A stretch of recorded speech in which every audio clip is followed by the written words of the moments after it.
The XPS of copper finds it difficult to discern the difference between metallic forms of copper and copper 1 plus oxide.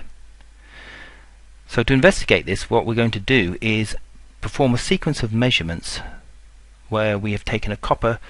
2 plus oxide which has been sputtered using an argon ion gun, and the idea is that at the center of this sputter zone we have metallic copper, and as we move along a line scan we end up with the copper 2 plus, and somewhere in between we have copper in a suboxide state. And we've got data now that allows us to interrogate the changes in this material using Auger lines, and we've also got valence band and a range of other measurements that we've performed, but we're going to focus on the Auger lines right now. And we've combined a pair of Auger measurements, actually at different step sizes, so that we didn't have to spend so much time acquiring the broader features of these Auger lines, and we could focus on these more characteristic shapes for the Auger line for metallic, where we have some structure there that we would like to capture. Hence we've targeted our acquisition, and we've now combined these data and performed a principal component analysis so that we can see how many abstract factors can be generated from these data. And we can see there are between 3 and 4 abstract factors that might be significant to these Auger lines. The 4 is probably related to the oxygen peak, where we've got more going on in the copper 2 plus oxide than simply oxygen. I think there's nitrogen and carbon also there, so it's not surprising the oxygen peak is more involved. But using this PCA analysis we can do a noise reduction step, so we can end up with a set of corresponding data where we've reduced the influence of noise on the data by reproducing using 4 abstract factors. And the idea is that we can then perform some calculations and work out the different oxidation states for this copper. And this applies to other materials. Here's an example of molybdenum. We've got molybdenum Auger lines from a silver anode, and they could be analysed in a similar fashion to this copper. And similarly you've got gold. Gold produces a sequence of Auger lines from a silver anode that allow us to work out the difference between oxidation states that might not exhibit in the normal photoemission lines. Although these data contain different shapes, what we're going to do now is use different spectra to work out more representative shapes for the different oxidation states of copper that we believe to be in here. So we've worked out a sequence of spectra that have been calculated from the 2 that were in the active tile, and they represent a blend and a difference of those blends of those spectra, so that we can step through and look for shapes that maybe enhance the oxygen peak or remove the oxygen peak. In this example we've tried to produce a more pronounced oxygen peak, so that this is going to be more characteristic of the copper suboxide that we anticipate. And similarly we can look for another form, another shape, where we try to reduce the influence of the oxygen on the metallic form, because there should be no oxygen, and unfortunately we can't actually remove the oxygen here. We don't have a good enough overlap between the different oxide and what we have in the metallic form, so we're going to have to accept a little bit of oxygen here. But nevertheless we've been able to probably enhance in some way the metallic shapes in the Auger lines. So we're going to save these 2, and you can see already from this calculation we've got quite different shapes here for the metallic and this suboxide. So the next step we need to do, having copied those through to the original data set, is now look for the copper 2 plus type shape, and we'll do this by choosing 2 that are mostly copper 2 plus, that's at the end of the line scan, and one that's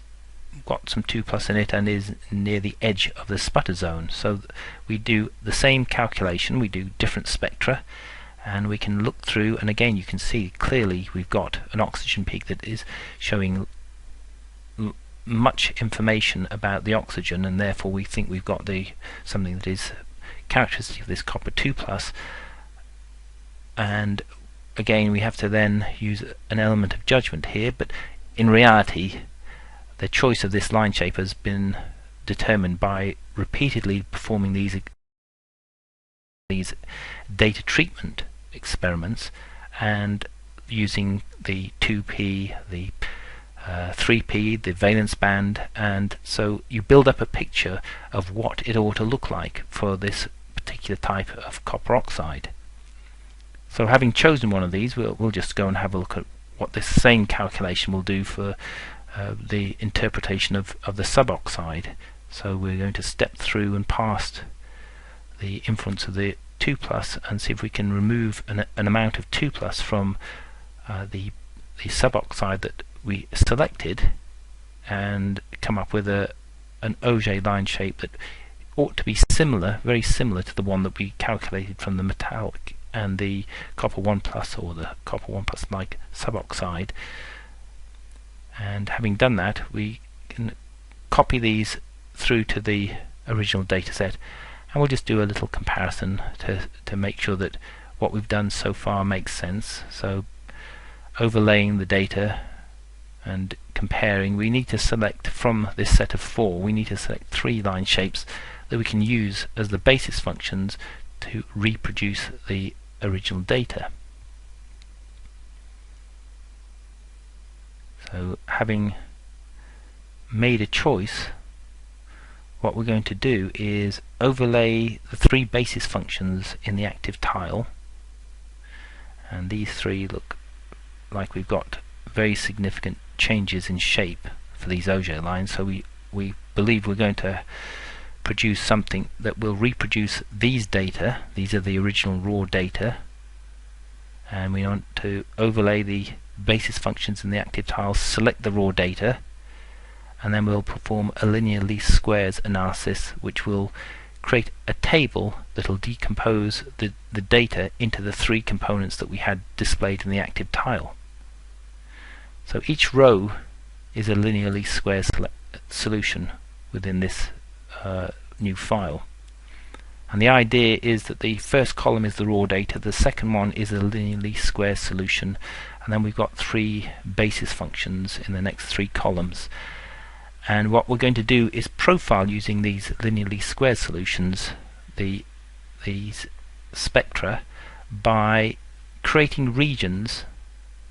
for the basis functions that are aimed at a particular peak.